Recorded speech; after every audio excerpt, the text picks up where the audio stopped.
marka imaaraadkuna waxay leeyihiin dagaalka waan galeynaa haddii waxaan uu nagu sii socdo waxaad samoodaa wadamada kale in laga yareeyay Bahrainna maxaan ku dhahay jugti garoonkii markii 80% dhulka lala simay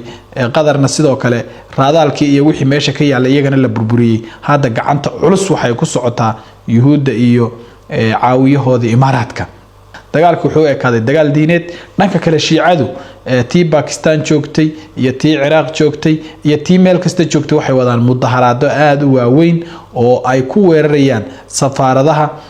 Mareykanku uu ku leeyahay wadamadaas oo ta Pakistan oo 6 ruux ay dhimashadu haatan marayso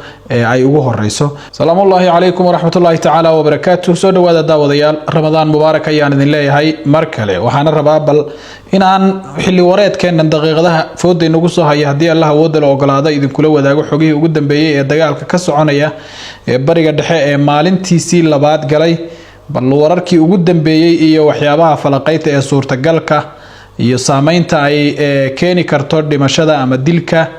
la xaqiijiyay ee la sheegay in lagu dilay taliyihii ama madaxii kacaanka golaha tawrada sare ayatullah Ali Khamenei waxaan rabnaa bal inaan horta dul istaagno dagaalkii iyo xaaladdu hadda halkay maraysa waxa wali socda duqeymaha loo geysanaya Iran dhankeeda oo waliba magaalooyin kala duwan ay kamid tahay caasimadda Tehran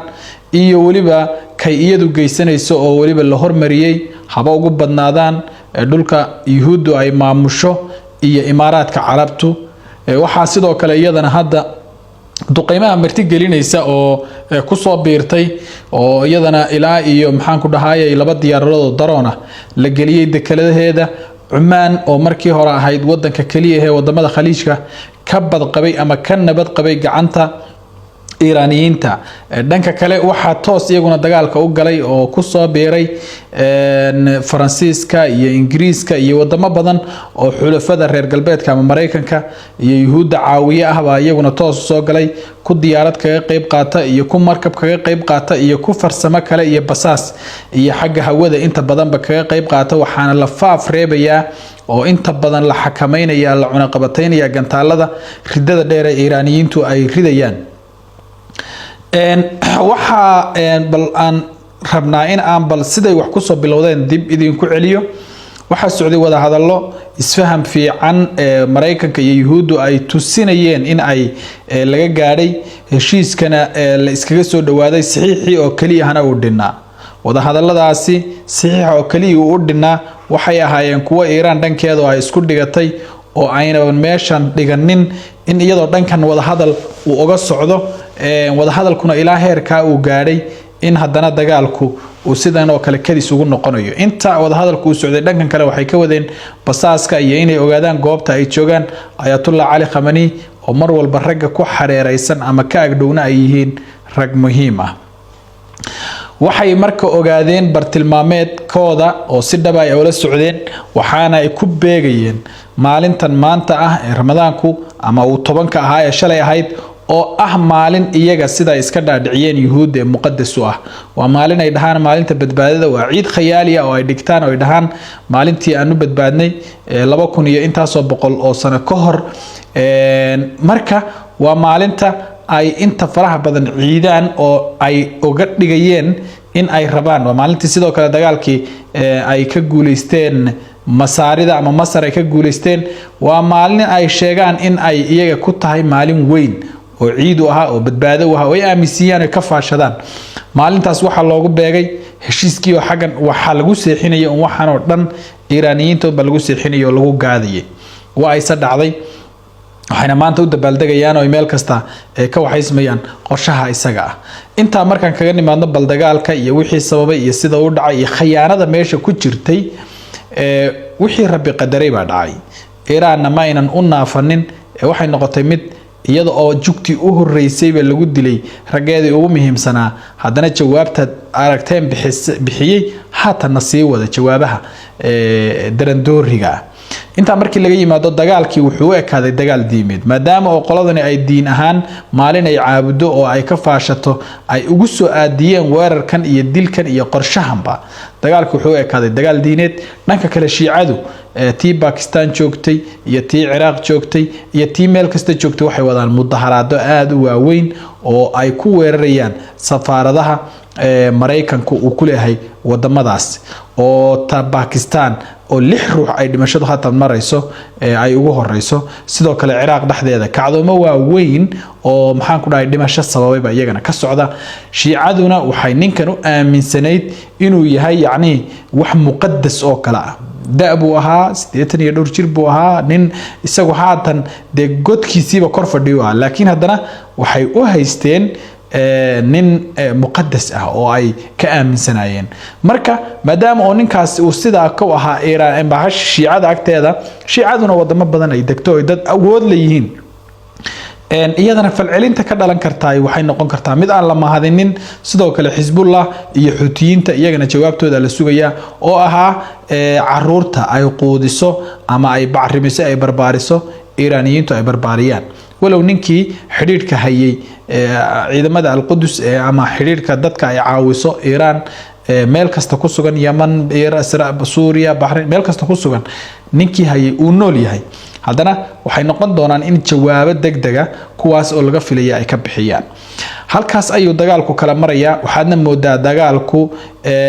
in ay Iiraaniyiintu dhankooda sheegeen in ay dileen ilaa 240 askari ama Amerikaan ah 200 iyo xogaa Amerikaan inay dileen iyaguna sheegeen dhankooda dhanka kale Imaaraadka Carabtu waxay sheegeen in lagu soo ganay 137 gantaalo kuwa balastiga ah iyo 200 iyo ka badan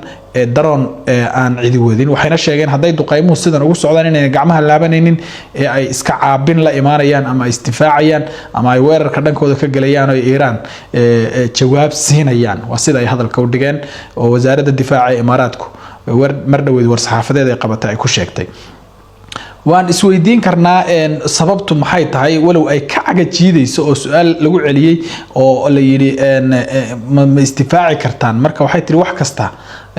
waa suurtagal gacmahana ma sii laaban doona hadii waxaan hadda aragnay oo sidan uu noogu sii socdo marka Imaaraadkuna waxay leeyihiin dagaalka waan galeynaa hadii waxaan uu noogu sii socdo waxaad samoodaa wadamada kale in laga yareeyay Bahrain maxaan ku dhahay jugti garoonkii markii 80% dhulka lala simay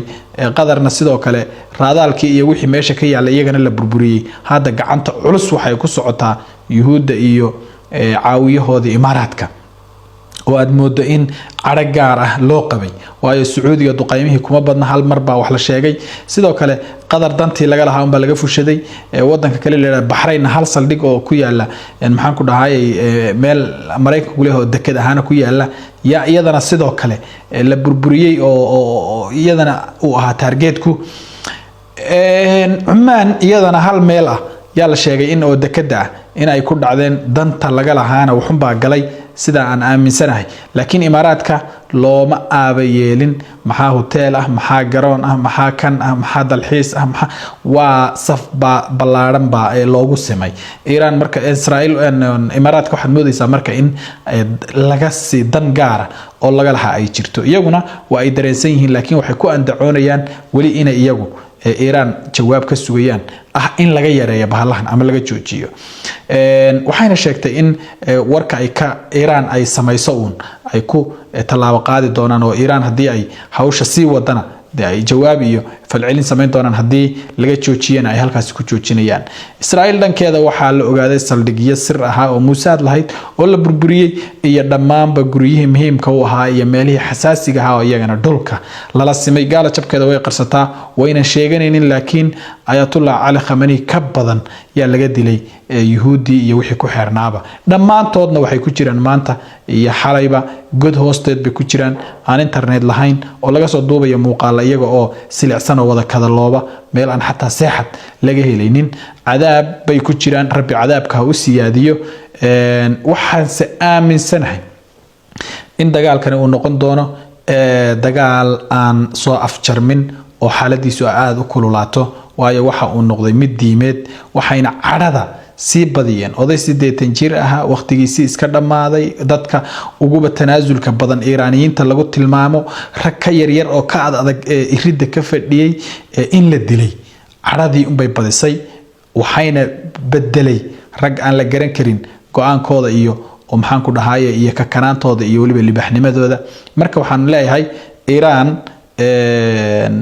iyada oo uu mawdkii xaq ahaaba ka dili lahaa bay la mid tahay waayo ninka la yiraahdo Ayatollah Ali Khamenei waqti buu joogay wuxuuna beeray kuwa ka tagi lahaa casharada laga faa'iiday dagaalkii 11 cishana waxa uu noqday in nin walba loo sameeyo 3 ku xigeen oo maxaan ku dhahay iyaguna kala sarsareeya oo hadduu ka koobaad inta ka labaad inta ka saddexaad inta toos ay shaqadu u sii soconayso oo nin walba aan magacaabis iyo waxaas laga gaadhaynin marka Iran waa silsilad isku xiran waana tareen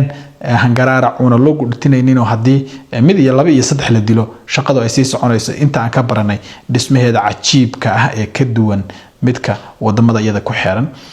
halkaas ayaan rabaa inaan ku soo afmeero daqiiqadaheena wareed ee aan ku dul istaagaynay xaaladihii ugu dambeeyay ee bariga dhexe. Wassalaamu calaykum waraxmatullaahi tacaala wabarakaatuh.